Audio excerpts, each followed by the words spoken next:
기원전 400만 년 전, 하늘의 변화에 따라 목숨을 맡길 수밖에 없었던 인류. 하지만 머지않아 기원전 3000년경, 이제 인류는 하늘을 자신의 삶에 이용하기 시작했으며 그로부터 우주에 대한 탐구, 만물의 근본에 대한 연구가 시작되었습니다. 그렇게 지구를 중심으로 하늘이 움직인다는 천동설부터 그와 반대되는 지동설, 이를 바탕으로 한 정적 우주론과 다시 한번 그를 뒤집어 놓았던 빅뱅 우주론, 그리고 빅뱅 우주론을 받아들이지 못한 학자들이 만들어낸 정상 우주론 순으로 이 세상에 우주를 서술하는 이야기가 탄생하였죠. 수많은 학자들의 노력 끝에 이 세상은 빅뱅으로 탄생했다는 것이 정설로 받아들여졌으나 빅뱅에 대해 연구하면 연구할수록 인류는 의문만 늘어갈 뿐이었는데요. 이 세상은 왜 빅뱅으로 시작하였는가 부터, 그렇다면 빅뱅은 어디에서 왔는가, 빅뱅 이전에는 무엇이 있는가, 이 우주의 끝에는 무엇이 있는가 등 빅뱅 이론은 우리 인류에게 끝없는 연구 과제를 남겨주었습니다. 그리고 현재까지의 연구 결과에 따르면 이 우주는 수조년 후 그 어떠한 별도 새롭게 태어나지 않고 차갑게 식어가는 빅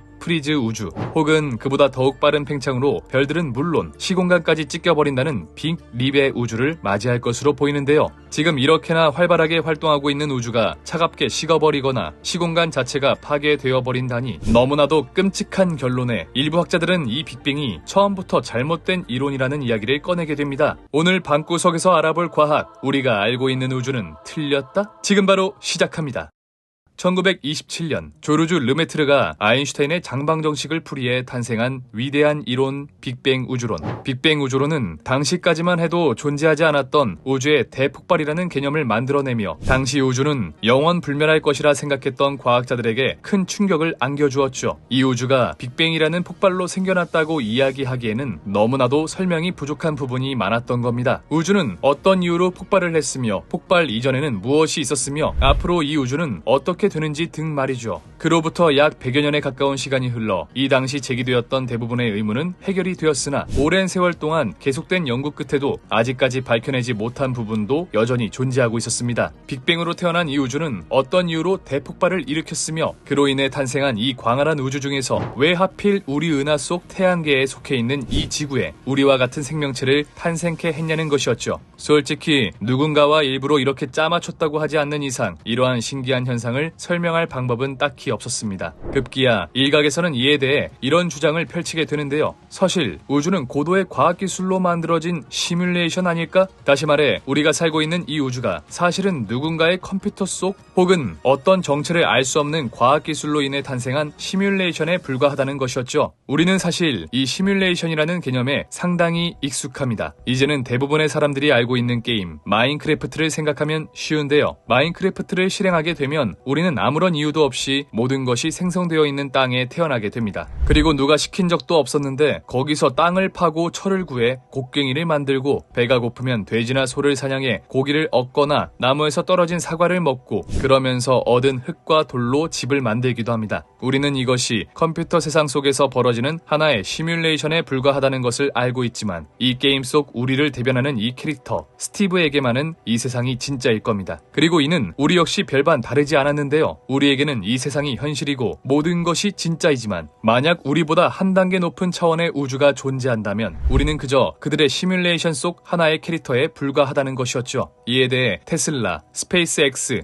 뉴럴링크의 CEO인 일론 머스크는 2016년 참여한 한 학회에서 이런 이야기를 하기도 합니다. 우리가 현실 속에 있을 확률은 수십억 분의 1 정도밖에 되지 않습니다. 또 옥스포드 대학의 철학자 닐 보스트롬은 이 우주가 시뮬레이션이라는 사실을 밝혀내기 위한 사고 실험까지 진행하며 현재 많은 과학자들과 지식인들은 이 우주가 시뮬레이션일 수도 있다는 가설을 진지하게 연구하고 있는 중입니다. 물론 이들이 막연하게 이 세상이 시뮬레이션이라고 주장하는 것은 아니었습니다. 마인크래프트와 같은 게임을 할 때 멀리 있는 대상이 흐릿하게 보이는 경험을 다들 한 번쯤은 해보셨을 겁니다. 멀리 있는 것은 잘 안 보인다는 우리의 경험을 게임에 녹여내기 위해 이와 같이 연출한 것일 수도 있겠지만 이는 사실 제한적인 컴퓨터의 성능 때문에 벌어지는 일이었는데요. 수십 년에 걸쳐 컴퓨터의 성능이 아무리 발전하였다고 해도 모든 가정에서 슈퍼컴퓨터를 사용할 수는 없기에 게임 제작사에서는 유저들의 컴퓨터 스펙을 고려해 게임 효과를 어느 정도 제한해야 했습니다. 하지만 유저들이 주로 활동하는 공간 속에서의 그래픽을 떨어뜨릴 수는 없는 노릇이었으니 그 해결책으로 적당히 윤곽 정도만 보이면 되는 멀리 있는 배경을 흐릿하게 표현하기로 한 것이었죠. 그 결과 컴퓨터가 보다 효율적인 연산을 할 수 있도록 멀리 있는 것은 아직 렌더링을 끝마치지 않은 상태로 보여주고, 만약 유저가 그곳으로 향하게 된다면 컴퓨터는 그때부터 연산을 시작해 우리에게 뚜렷한 세상을 보여주는 것이었습니다. 반대로 유저가 그곳으로 향하지 않게 된다면 컴퓨터는 더 이상 그곳을 연산하지 않아 그 공간을 이 세상에서 지워버리게 되죠.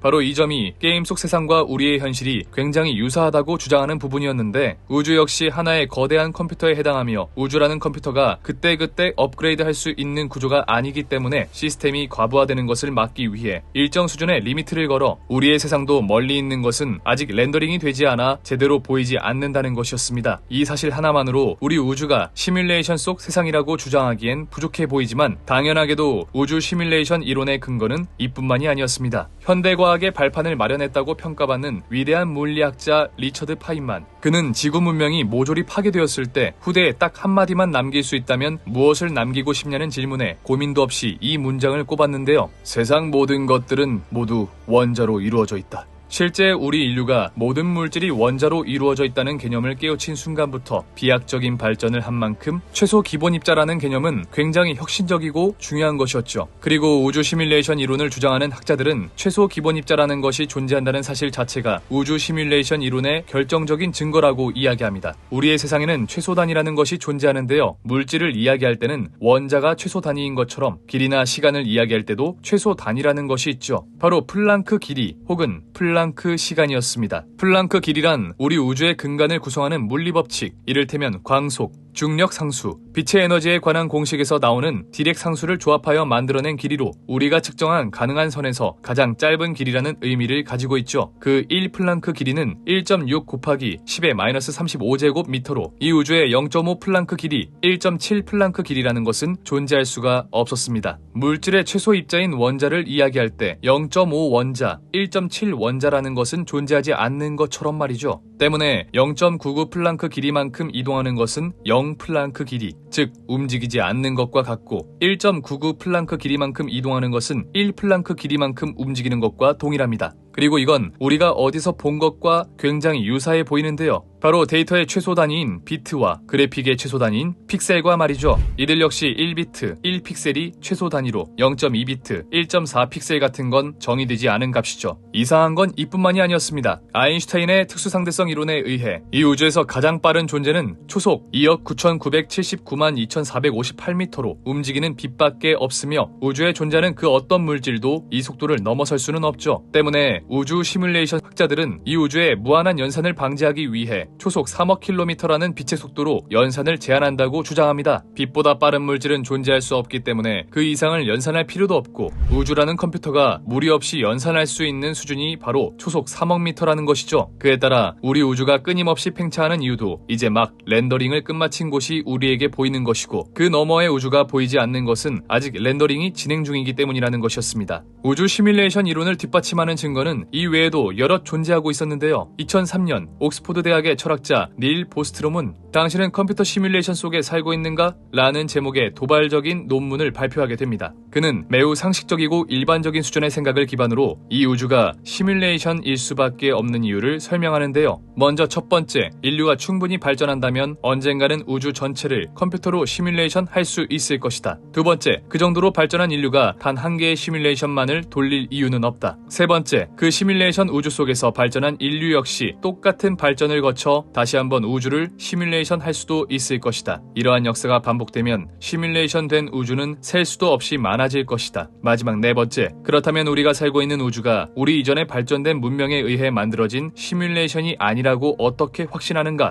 그의 주장을 쉽게 정리하자면, 인류가 충분히 고도화된 발전을 이룩하여 마침내 이 우주를 시뮬레이션 할 수 있게 되었을 때 그와 함께 셀 수 없이 많은 우주가 연쇄적으로 생성될 텐데, 우리가 그 수많은 시뮬레이션 우주 중 하나가 아니라는 것을 어떻게 확신할 수 있냐는 것이었습니다. 실제 모든 사람들이 체감할 수 있듯 우리는 불과 수십 년 만에 비약적인 발전을 이뤄냈습니다. 거대한 연산이 가능한 컴퓨터를 만들어낸 것은 물론 현재엔 존재하지 않는 가상의 공간을 만들어내는 VR 기기까지 탄생시켰죠. 것이죠. 만약 여기서 기술이 더욱 발전하게 된다면 우리는 태초의 우주, 빅뱅을 시뮬레이션 할 수 있게 될 겁니다. 그리고 빅뱅에 의해 탄생한 새로운 우주는 우리 우주와 같이 수십억 년에 걸쳐 진화 과정을 거치게 되고 분명 어디선가는 우리와 같은 생명체가 다시 태어나게 되겠죠. 그리고 이 생명체 역시 오랜 세월에 걸쳐 발전하게 될 것이고 이들 역시 발전한 기술력을 바탕으로 만물의 근본을 궁금해하며 다시 한번 빅뱅을 시뮬레이션으로 돌리게 될 것입니다. 물론 우리가 빅뱅을 재현할 정도로 기술력이 발달하지 않을 수도 있지만 이는 닐 보스트롬의 첫 번째 전제, 인류가 충분히 발전한다면 언젠가는 우주 전체를 컴퓨터로 시뮬레이션 할 수 있을 것이다를 위반하게 됩니다. 또 우리가 만든 시뮬레이션 속에서 우연히 생겨난 특정한 우주에서는 굳이 과거를 궁금해하지 않아 시뮬레이션을 반복하지 않을 수도 있겠지만 그 가능성은 거의 제로에 가깝겠죠. 그렇다면 우리에게 남는 결론은 단 한 가지뿐입니다. 이미 우리는 시뮬레이션 안에 거주 중이다. 물론 지금까지 알아본 바에 의하면 우리 우주가 시뮬레이션이 아니라고 부정할 증거는 찾아볼 수 없었습니다.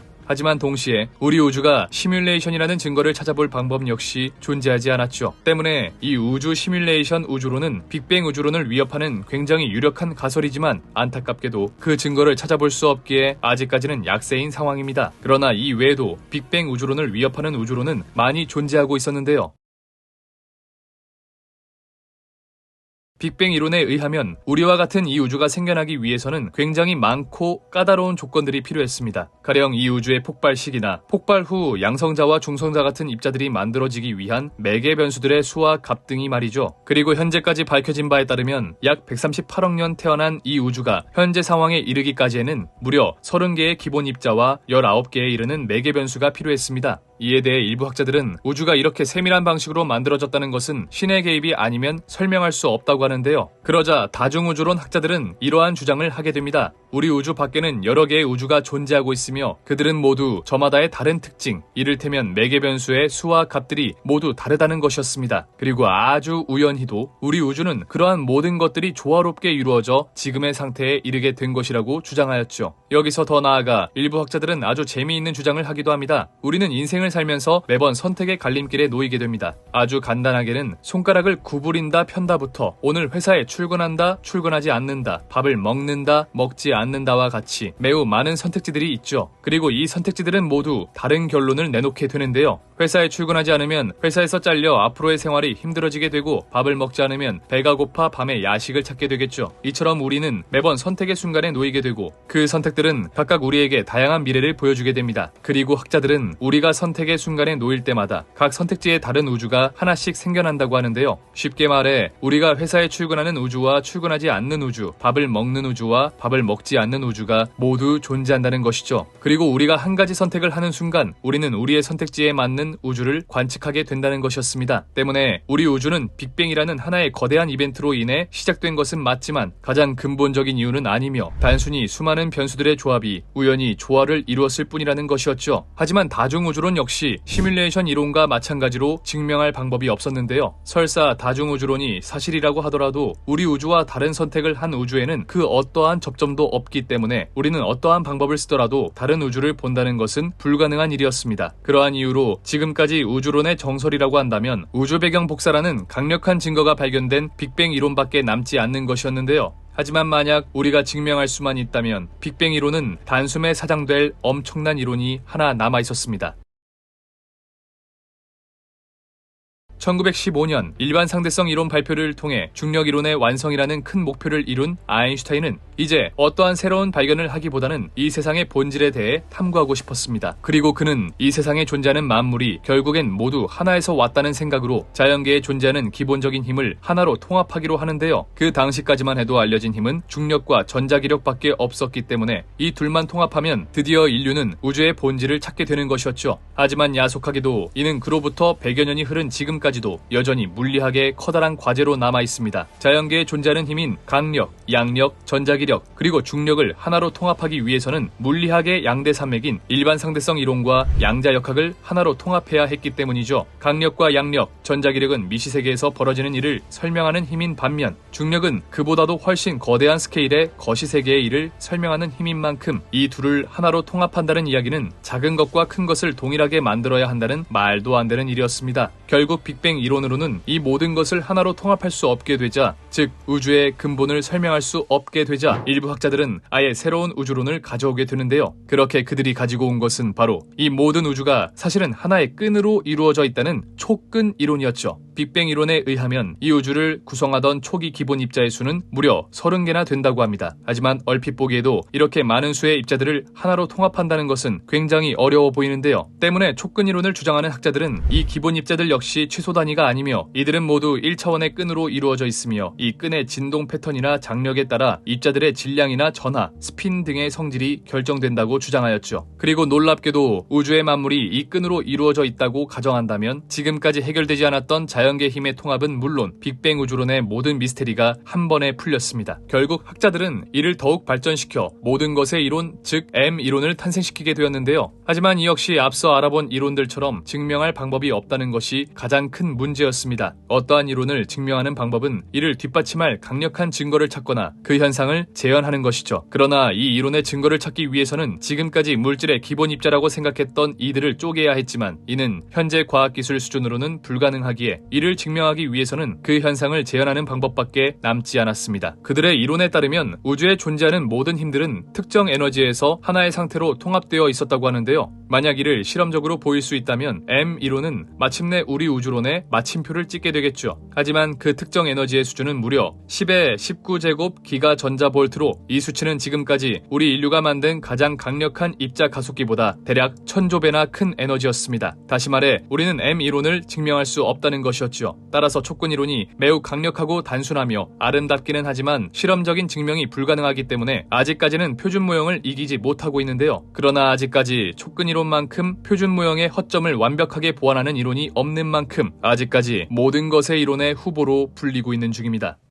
약 138억 년 전 시간도 공간도 존재하지 않던 곳에서 갑자기 일어난 이벤트 빅뱅. 빅뱅은 1초 만에 이 광활한 우주를 구성하는 수많은 입자들을 만들어내었고 수십억 년에 걸쳐 그 입자들을 우주 곳곳에 뿌리며 우리 태양과 지구 같은 수많은 천체들을 만들어내었습니다. 그리고 그 태양과 지구는 이 우주에서 현재까지는 유일한 생명체라는 것을 만들어냈죠. 왜 자신이 유일한지, 태양과 지구는 어떻게 생겨났는지, 빅뱅은 왜 일어났는지에 대해 호기심을 가지며 천동설부터 지동설, 정적 우주론과 정상 우주론, 그리고 빅뱅 우주론이라는 막강한 이론을 탄생시켰습니다. 하지만 이 역시 아직까지 이 우주를 완벽하게 설명하지 못해 우주 시뮬레이션 이론, 다중우주론, M 이론과 같은 새로운 가설을 만들어냈지만 이들은 증거조차 찾지 못하며 과연 우리 인류가 이 우주의 비밀을 찾을 수 있을지조차 의심되는 상황입니다. 하지만 무려 138억 년의 역사를 가진 우주, 46억 년의 역사를 지닌 태양과 지구에 비하면 우리 인류의 역사는 고작 400만 년밖에 되지 않았습니다. 게다가 우리가 본격적으로 우주에 관심을 가지기 시작한 기간은 1만 년도 채 되지 않은 매우 짧은 시간이었죠. 우리는 우주의 역사에 비하면 찰나의 순간에 불과한 이 짧은 시간 동안 이미 우주의 많은 것을 밝혀내었습니다. 때문에 우리 인류는 분명히 이 만물의 근본, 이 우주의 진실을 찾아내고야 말 겁니다. 1905년 특수상대성 이론과 1915년 일반 상대성 이론으로 인류가 우주를 탐구할 수 있게 만들어준 신이나 다름없는 천재 아인슈타인은 말했습니다. 신성한 호기심을 절대로 잃지 말라. 지금까지 방구석 과학이었습니다.